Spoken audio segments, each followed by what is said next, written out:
अस्सलाम वालेकुम रहमतुल्लाहि व बरकातुहू। मैं हूँ हकीम एहसान दिल और आप देख रहे हैं मेरा यूट्यूब चैनल इज़ान दवाखाना।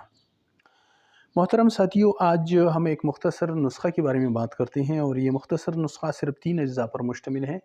ये अज्ज़ा आसानी के साथ किसी भी पंसार स्टोर से अवेलेबल हो सकता है। ये जो नुस्ख़ा है इसकी थोड़ी सी तफसील बताता चलूँ कि ये नुस्ख़ा हम यूज़ करते हैं दर्द सर के लिए। जो दर्द सर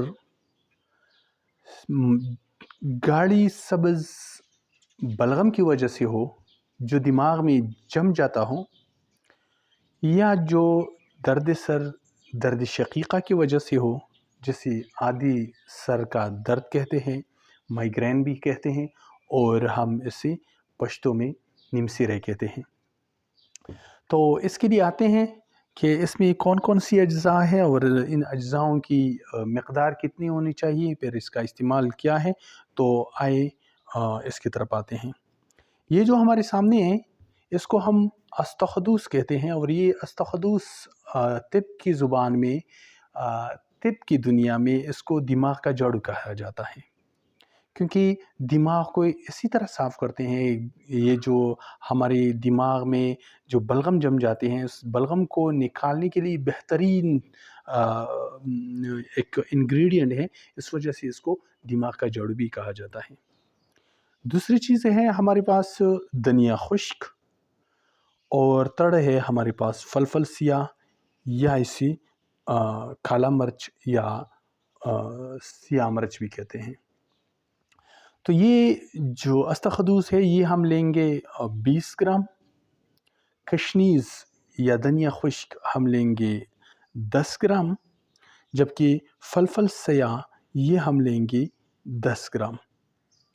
इन तीनों अज्ज़ा को हम पहले देखेंगे, इसमें अगर कोई कंकरी, कोई रॉ मटीरियल है तो हम इसको हटाएंगे, इसको साफ़ करेंगे, फिर इन चीज़ों को हम ग्राइंड करेंगे। जब हम इसको ग्राइंड करते हैं तो फिर हम इसे इस्तेमाल करेंगे। इस्तेमाल का तरीका कुछ यूँ होगा कि हम 1 ग्राम इस दवा की सपूप से लेंगे और वही 1 ग्राम दवा हम 1 कप पानी में लेके इसको जोश देंगे। जब ये जोश हो, 2-3 जोश ले, इसके बाद हम इसको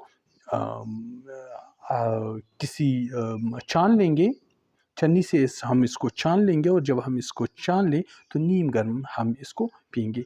यह अमल हम हर खाने के बाद यानी दिन में कम से कम 3 बार करेंगे। चंद दिन की इस्तेमाल से इंशाअल्लाहुल अज़ीज़ जो गाढ़ी बलगम दिमाग में जम गई हो वो निकलना शुरू हो जाएगा। वो निकलते निकलते दिमाग क्लियर हो जाएंगे। दिमाग में जो आवाज़ें आएंगी आती रही वो क्लियर हो जाएंगे। जो दिमाग पे बोझ था वो क्लियर हो जाएगा।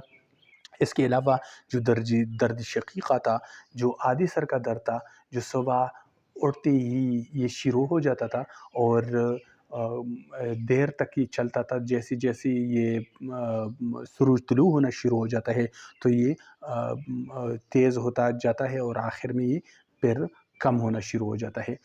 तो इस दर्द के वक्फ़े को भी कम कर देता है और जो आने का वक्फ़ा है यानी जो दर्द आता है इसके वक्फ़े को ज़्यादा करता है। यानी अगर ये रोज़ाना इसने आना है तो ये तीसरी चौथी दिन पे चला जाता है और फिर हफ़्ता और फिर महीने की तरफ। इसी तरह अगर ये दौरानिया 3-4 घंटे हैं तो ये दौरानिया कम होके 1-2 घंटे की तरफ आ जाता है और फिर 1-2 घंटे से ये चंद मिनटों के लिए आ जाता है और फिर ये आहिस्ता-आहिस्ता ये मसला क्लियर हो जाता है।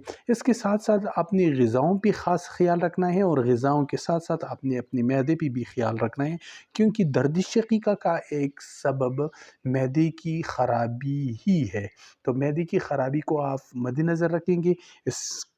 कि आप हत्तल वसा कोशिश करेंगे कि आप कोई ऐसी दवा ग़िज़ा नहीं लेंगे जो आपके मैदे के लिए ठीक ना हो। इंशाअल्लाहुल अज़ीज़ जब आप इसको इस्तेमाल करेंगे तो आपको बहुत फ़ायदा होगा। अस्सलाम वालेकुम रहमतुल्लाहि व बरकातुहू।